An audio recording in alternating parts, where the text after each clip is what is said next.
Hello students, I am Dr. Krupa Rasne, Professor and Head ENC Department, Jain College of Engineering, Belgavi. So now let us continue with the second module on thyristor, okay, and this is the fourth video.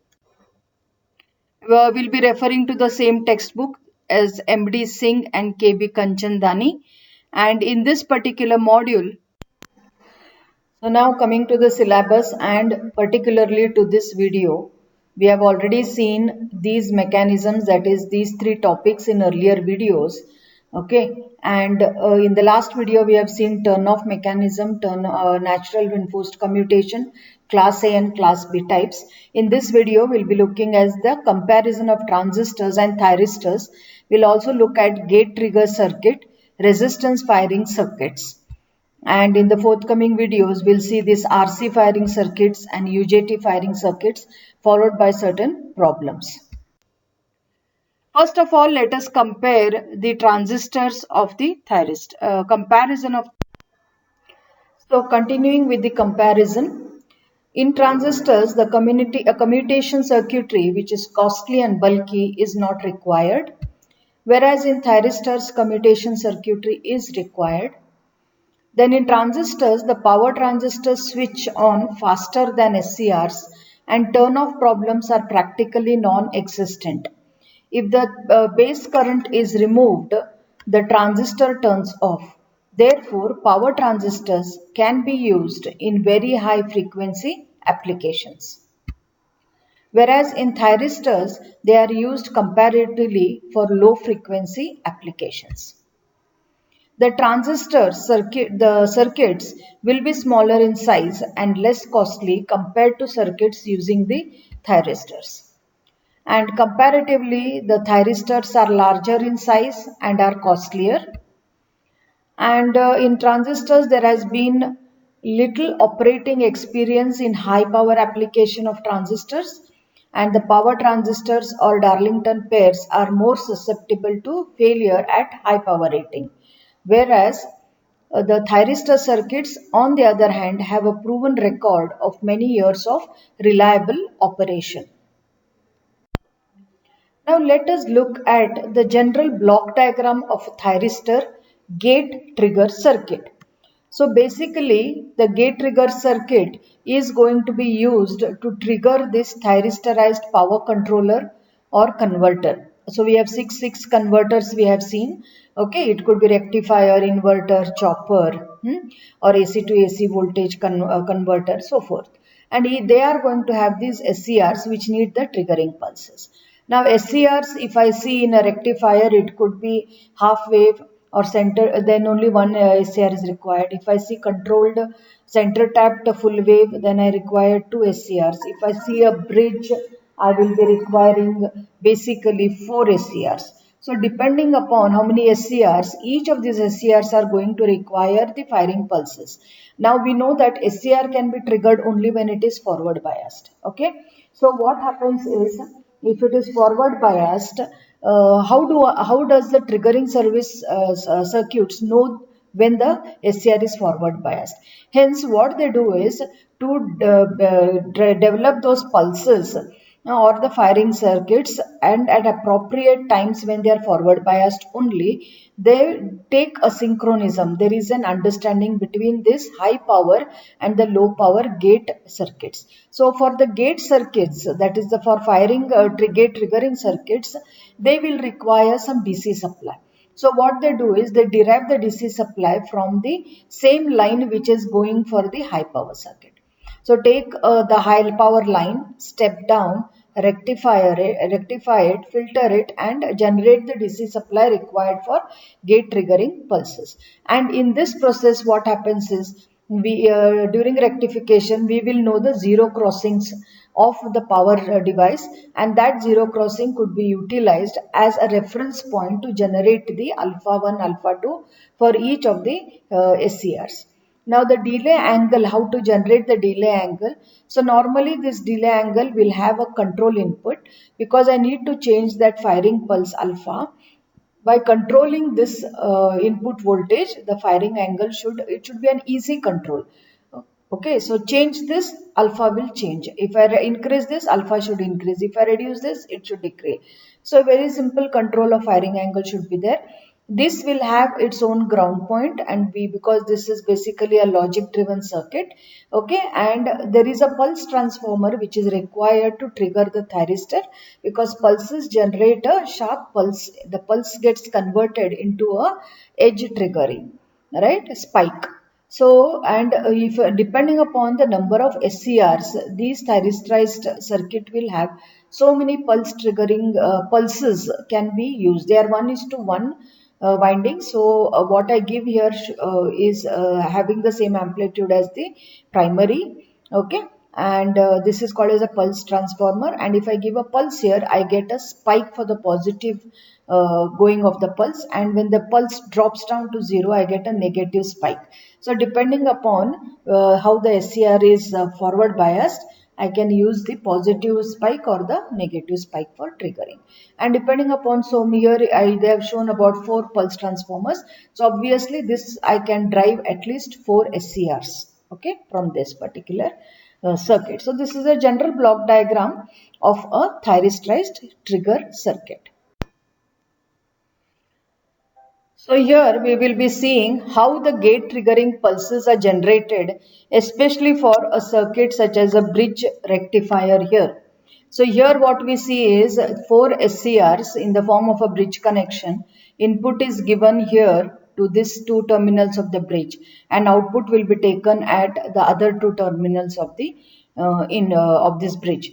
Now T1 and T4 are the opposite ends of the thyristors, and they will conduct simultaneously, and T2 and T4 T3 will be conducting at the same time.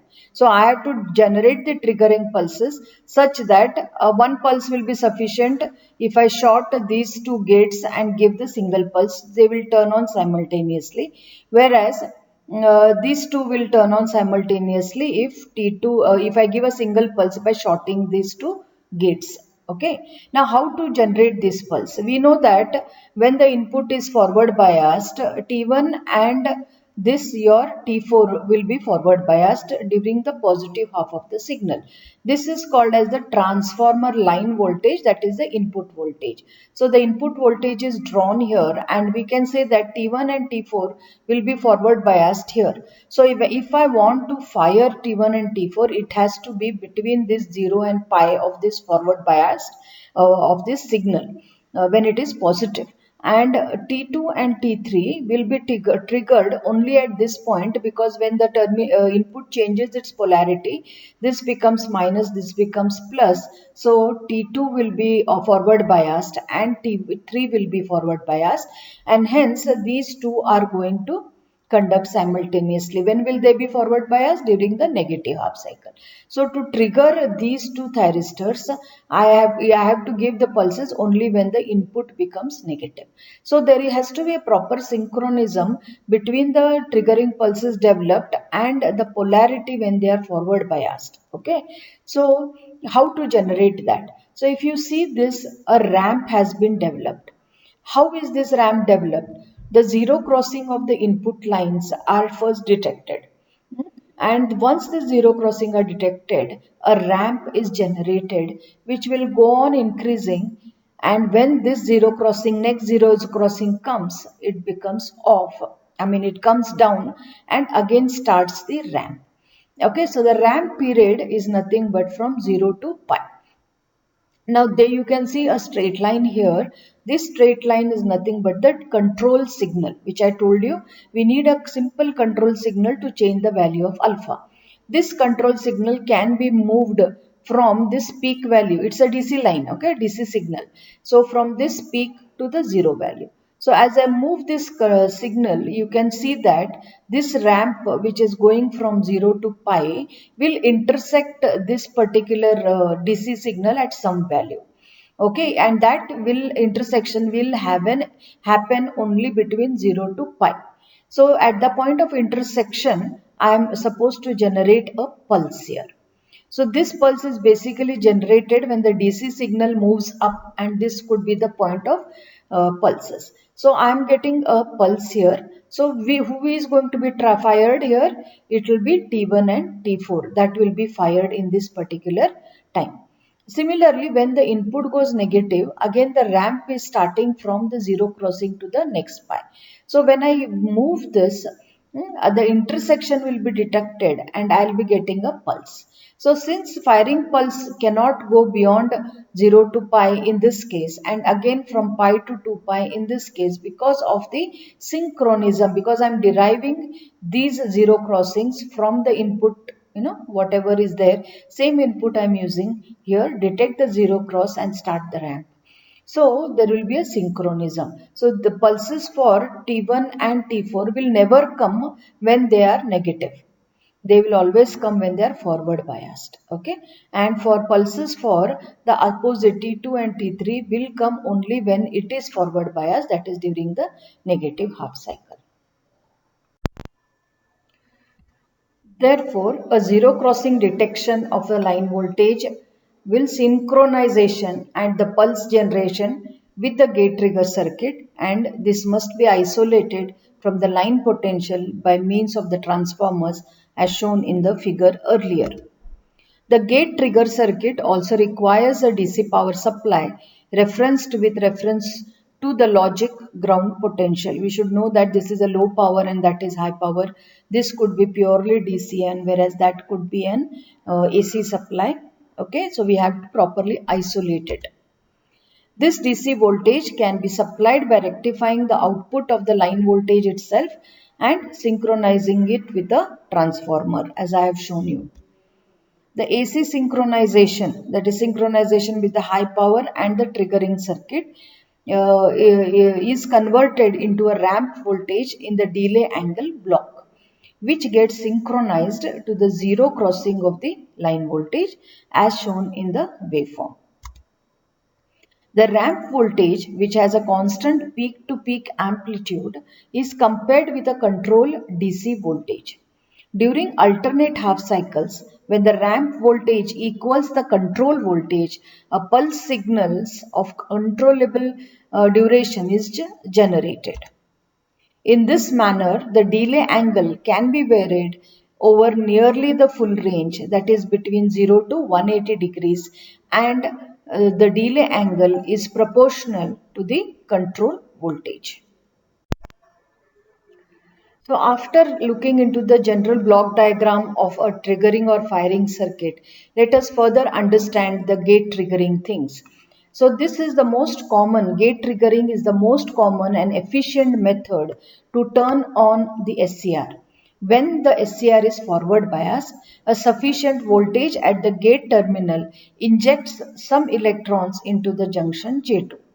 This results in an increase in reverse leakage current and hence the breakdown of junction J2 even at voltage lower than the forward voltage breakover voltage of the first quadrant is achieved.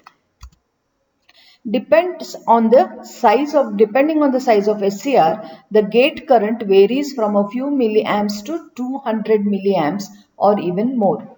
If the gate current applied is more, then the more electrons are injected into junction J2, and this results into a conduction state at a much lower forward voltage. A gate triggering method, a positive voltage is applied between the gate and the cathode terminals. We can use three types of gate signals. That is, for the triggering circuit, the input signal can be of three types. That is, the DC gate triggering, if the input is a DC signal. If the input is an AC signal, we call it as AC triggering. And if the input is a pulse signal, we call it as a pulse triggering. All of them are the gate triggering methods. Now let us look separately at DC gate triggering.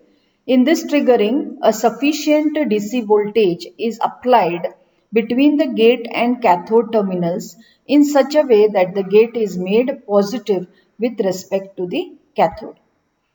And the gate current drives the SCR into the conduction mode.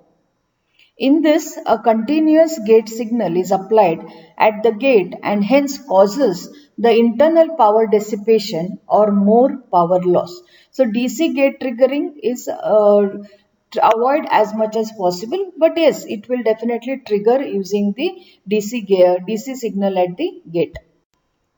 Now coming to the AC triggering circuit.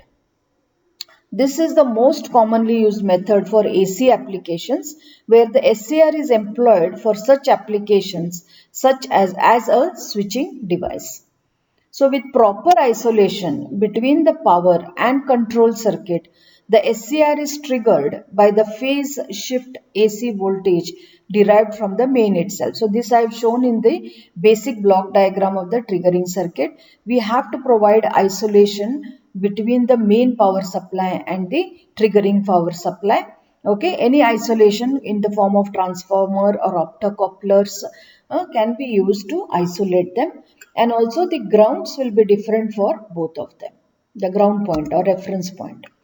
The firing angle is controlled by changing the phase angle of the gate signal. However, only one half of the cycle is available for the gate drive to control the firing angle, and the next half of the cycle a reverse voltage has to be applied between the gate and cathode. Okay. This is the one limitation of AC triggering, and also separate step down or pulse transformer is needed to supply the voltage to gate drive from the main supply. This we will see the circuit in the next slide. So now coming to the pulse triggering. This is the most popular method of triggering the SCR. Okay, in this method, gate is applied with single pulse or a train of pulses. The main advantage of this method is that the gate drive is discontinuous or doesn't need continuous pulses to turn on the SCR, and hence gate losses are reduced in greater amount by applying a single or periodically appearing pulses. So the power loss is going to be less definitely for a pulse because it will have an on and it will have an off state. Whereas if I have a DC, even after the SCR is turned on, the DC will continue to be applied. Now, for isolating the gate drive from the main supply, as I told you in the previous slide, a pulse transformer will be utilized. So you just see in this basically the diagram. We have the triggering pulse generator here, and the output will be given to a pulse transformer. So what happens is there is an isolation between this gate, and this could have been derived from the main power supply that is going to anode and cathode. So in that sense, we are isolating using a pulse transformer. Another advantage of pulse transformer is basically it generates spikes.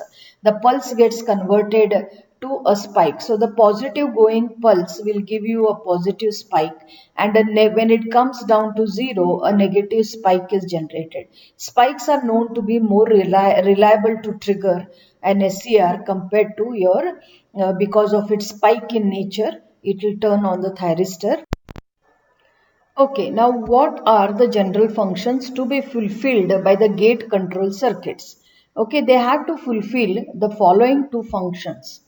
That is, if the power circuit has more than one SCR, the firing circuit should produce gating pulses for each SCR at the desired instant for proper operation of the power circuit. That means when the device is forward biased only, you have to give the gate pulse. If it is for negative or a reverse biased, there is no point giving a gate because it is not going to trigger the SCR. So these pulses again must be periodic in nature, and the sequence of firing must correspond to the type of thyristorized power controller. The second function it should satisfy is, before giving the voltage pulses to the firing circuit, the voltage pulses should be fed through a driver circuit. There are some reasons why we use driver circuit.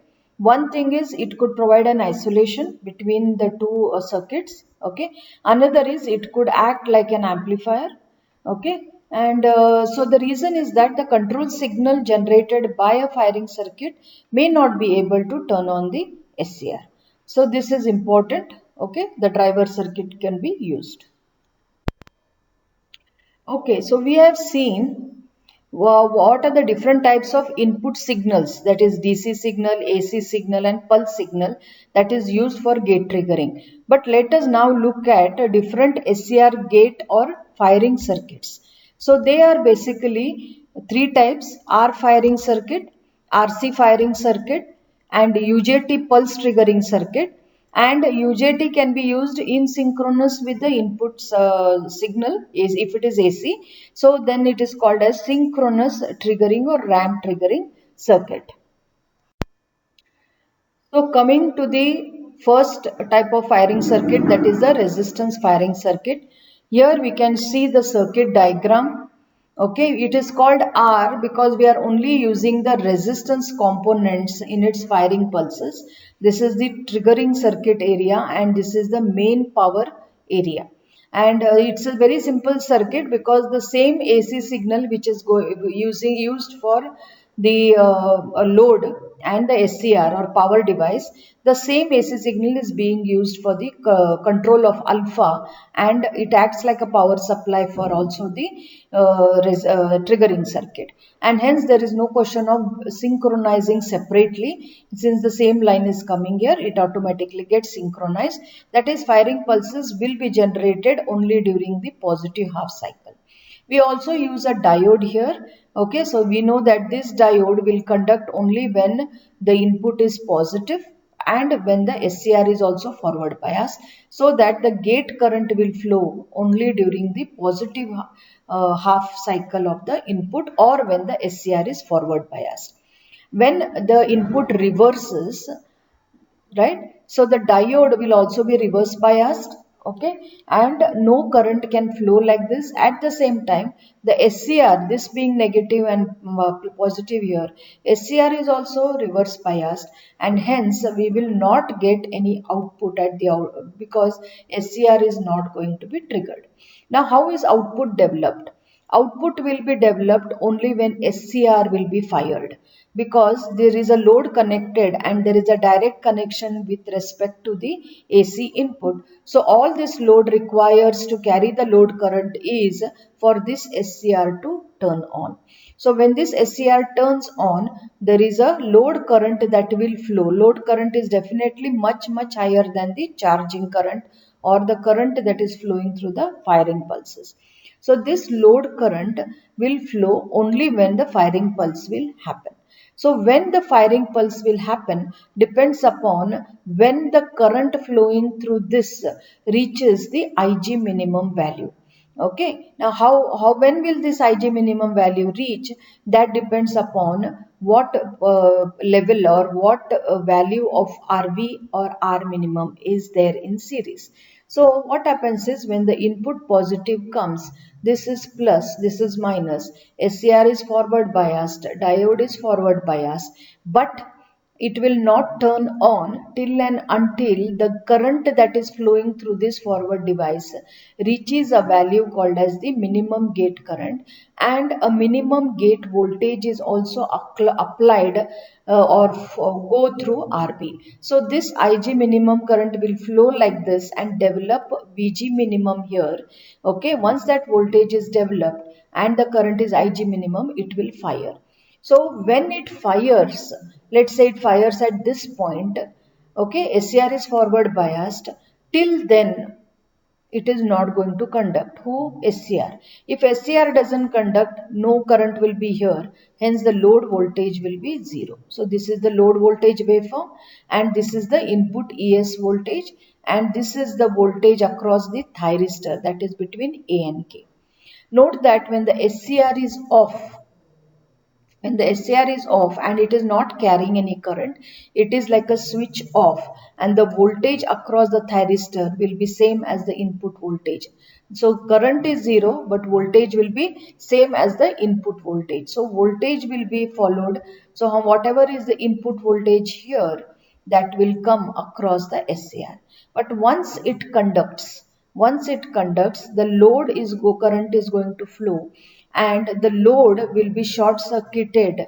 One, it is connected here, the other end gets connected across, so the input will come across the load, so it will come across only after alpha. So whatever is at the input now will appear across the load. And since SCR now has turned on during this period, okay, the current will be very high, but the voltage will be very less. Hence, during this point, I show the voltage across the thyristor to be 0. Okay, so we should remember one thing: when the SCR is off, there will be high voltage or the voltage same as input. When the SCR is on, the voltage will be 0. And the same opposite will happen to the load. When the SCR is off, the load voltage, no current is there, hence the load voltage is 0. And when the SCR is on, the input voltage will come across the load. What happens during the negative half cycle? The SCR, this will be negative, this will be positive. So the SCR is going to be reverse biased. The diode will be reverse biased. Okay, so SCR will remain off.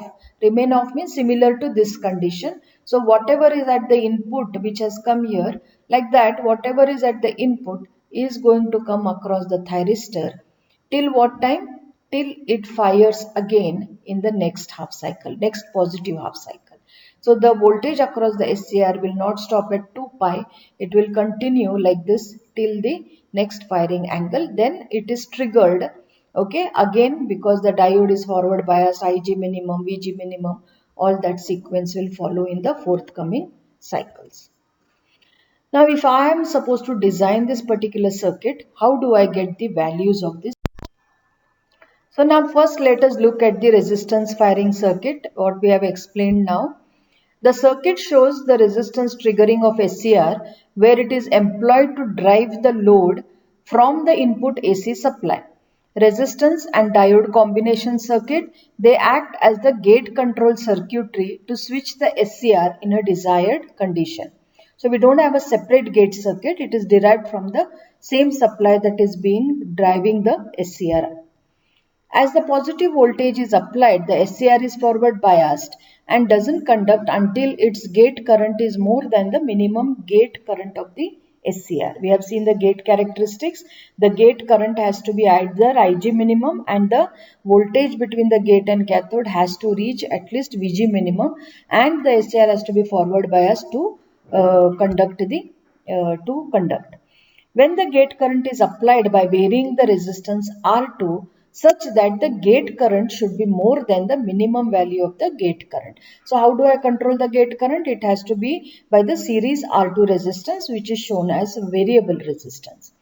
The SCR is turned on and hence the load current starts flowing through the SCR.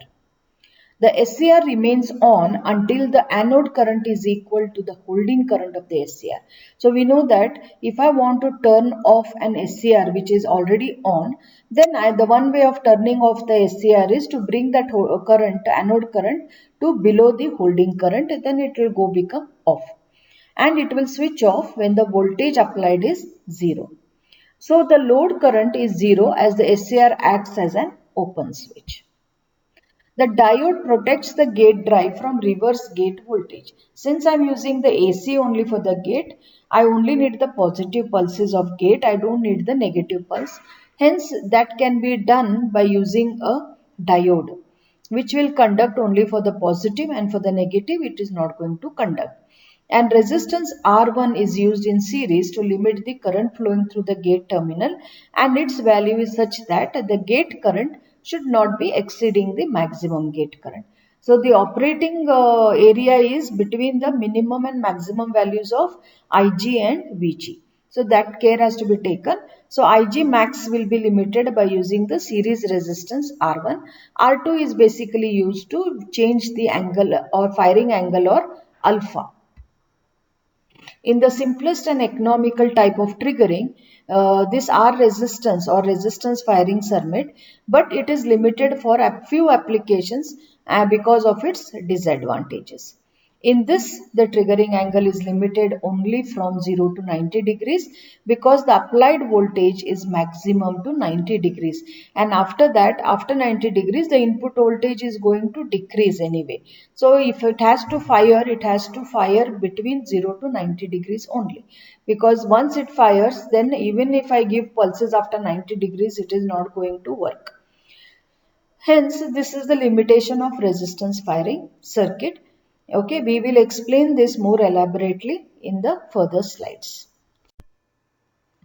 Now let us look at the design aspect of this particular R resistance firing circuit. So what should be the value of R minimum? First, let us understand what is the role of R minimum in this circuit. We should know that in order to protect the gate circuit, the current that has to be limited that is going through this gate should be the IG max as specified by the manufacturer. Now when I'm varying this RV will be varying from 0 to its maximum value. So the minimum value it can have is 0. So when RV is 0, the only resistance in the path is going to be this R minimum and whatever the small resistance offered by this forward biased diode. Okay, so let's assume that as 0 now, and hence the current that will be limited, that is going to the gate, will be only the responsibility of R minimum. So R minimum should what do you say, make sure that the current through the gate does not exceed the IG max. And when will that happen? When the input also is giving the maximum voltage. We know the input is a sinusoidal and will reach a peak, and let's call that peak as E max. So E max is the voltage that is coming here, and the current flowing through this has to be limited by IG max, that is the specified by manufacturer. So R minimum value has to be greater than or equal to E max by IG minimum. IG max. Now, what should be the value of RB? Now we should also remember that the way I am controlling IG max using R minimum greater than this value, then similarly the voltage across the gate and cathode should not exceed VG max. Okay, so that can be controlled by using this RB. So how do I do it? So we know E max is the maximum voltage that will come here, and this forms like a divider, resistance divider circuit. Okay, so what is the voltage across RB when E max comes here? It will be E max into RB divided by R minimum plus RV plus RB.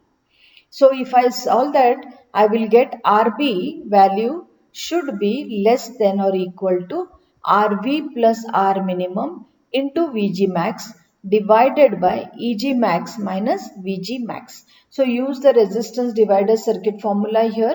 Take RB on the left side and you will be getting this particular formula.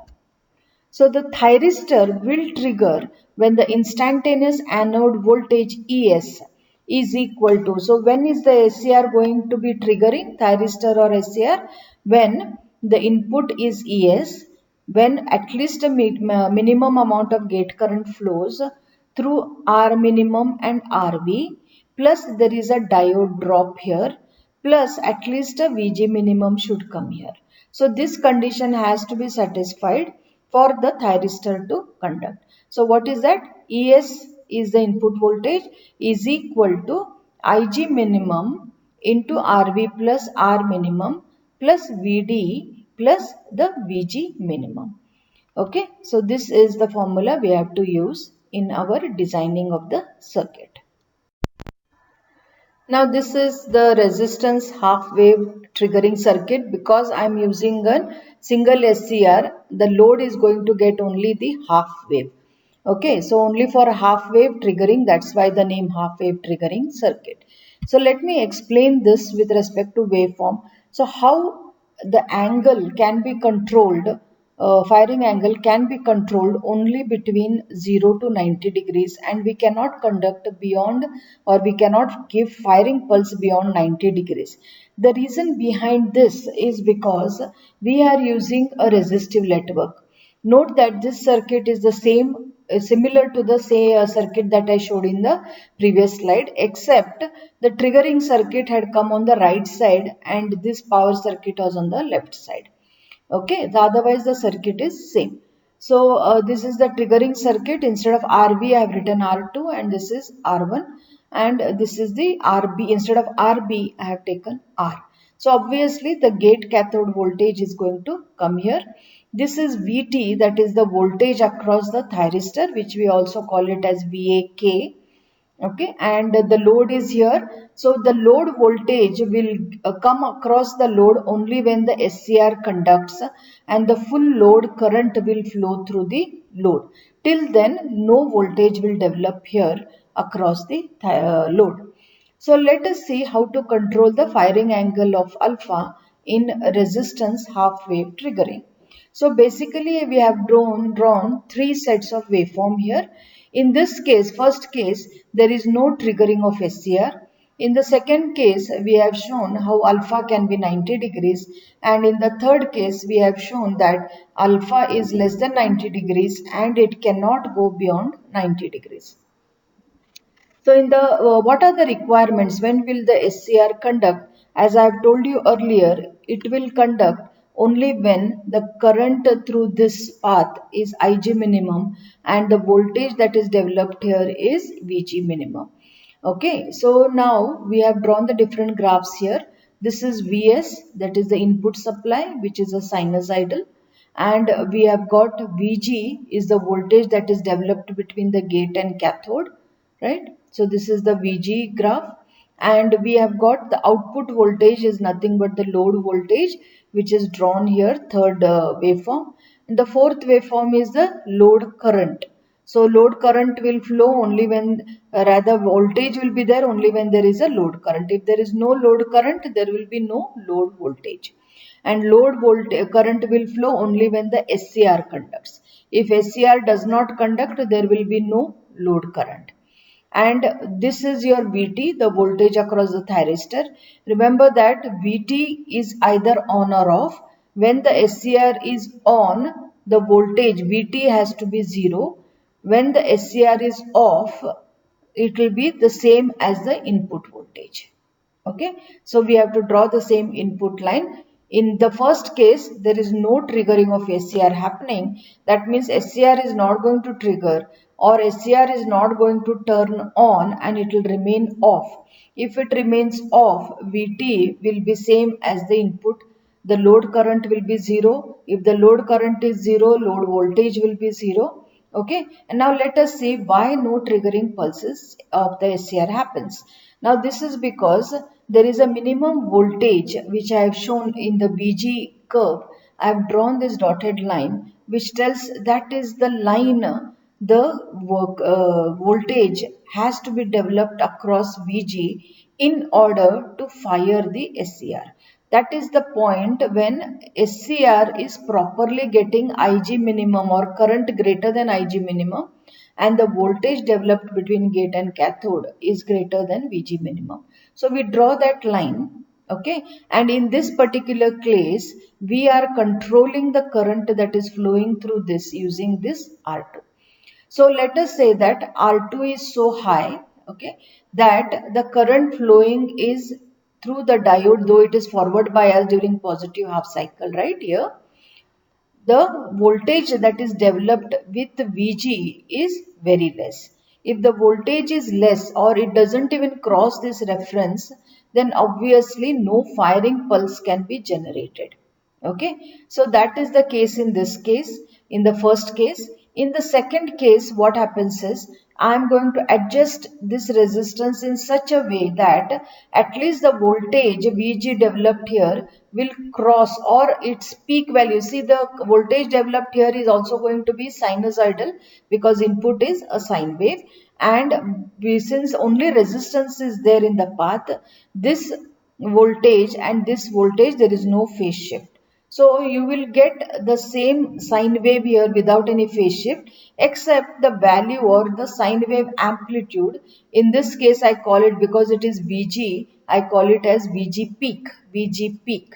Okay, so now I will adjust the value of R2 in such a way that this voltage will increase and its peak value will just touch this reference value.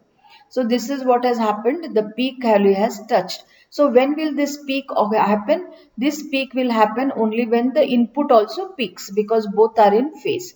So the input will have peaked. When will the input peak? At an angle of 90 degrees. So at 90 degrees, this particular thing is going to touch this reference line, and at that point the firing pulse is going to be generated.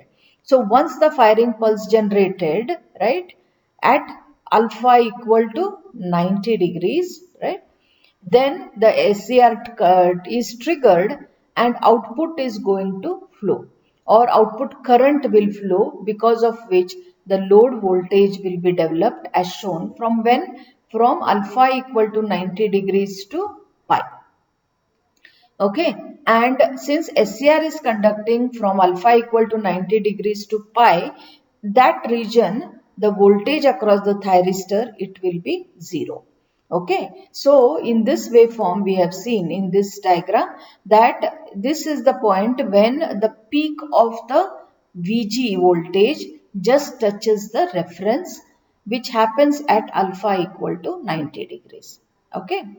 Now, if I further increase this VG voltage by varying R2, let's say I further increase, it will go beyond, but what happens is the slope will be still inside. Okay, so slope will be inside like this, and it will touch the reference line here itself. That is, before 90 degrees, it is able to touch the reference. So the point is, if I try to further change the value of RT to increase VG, and the graph will further, the VG voltage will increase, it is going to cut this line before 90 degrees. So maximum value of alpha will occur only when at alpha equal to 90 degrees. And so here we see, though I have increased this voltage VG, though the amplitude of VG is increased, the firing pulse is going to be before 90 degrees. Okay, so I say alpha is less than 90 degrees. So further explaining to you that the same three graphs, VGP is less than VGT. VGT is the reference line. So this is the first graph. So VGP, the peak gate voltage, is less than VGT, the reference voltage, since R2 is very, very large. Therefore, current I flowing through the gate is very small. SCR will not turn on, and therefore the load voltage is 0, and VSCR is equal to VS. VSCR is same as VT. This is because we are using only a resistive network. The input and the VG voltage will be in phase. Even the load voltage will be in phase with the input. Therefore, output will be in phase with the input. Next, we are looking at the case 2, or the second waveform, where VGP was equal to VGT and R2 was adjusted at an optimum value in such a way that the peak of the gate cathode voltage and the peak of the input is same at 90 degrees, and it is reaching the reference value at alpha equal to 90 degrees. So when R2 is set to an optimum value such that VGP is equal to VGT, we see that the SCR is triggered at 90 degrees since VGP reaches its peak at 90 degrees only. The waveforms shows that the load voltage is 0 till 90 degrees, right? Here load voltage is 0 till 90 degrees, and the voltage across the SCR is the same as the input voltage till it is triggered at alpha equal to 90 degrees. Next is the third case where VGP, or the voltage between the gate and cathode, is greater than the reference voltage. And in that case, we say that R2 must be very, very small for that to happen. So again, with the same circuit and waveform, we have shown that the input or gate voltage is more than the reference voltage. So the trigger value VGT is reached much earlier than 90 degrees. You can see it will reach before the 90 degrees. Hence, SCR turns on earlier than VS reaches its peak value. The waveforms as shown with respect to Vs is equal to Vm sin omega t. At omega t equal to alpha, so when omega t is alpha, Vs equal to Vgt, correct? And Vm is equal to Vgp. Vgp is the gate peak voltage. and that is the maximum gate peak voltage, and the input is also at the same point. See, the input is also, this is the dotted line. So the at this point what all are same? Input is same, right? And the gate voltage has reached the peak value, and VGT equal to, so this is the VG sine wave. So sine wave will, VGT will be VGP sine wave, where VGP is the peak value of the gate sine wave. Therefore, alpha becomes equal to sine inverse of VGT upon VGP. But VGP, what is VGP? Here you can see this diagram. VGP is equal to maximum voltage, that is VM, divided by all the resistances that are coming here. What are the resistances? R1 plus R2 plus this R. Since VGT, R and R are constants, we will be getting this formula. Therefore, substituting VGP in this formula, I'll get alpha equal to sine inverse of VM R upon R1 plus R2 plus R3 upon VM into R. So, I am replacing VGP here, okay, divided by VGP I am dividing, and VGT I keep it here. So thank you. If you have any questions, please come back to me.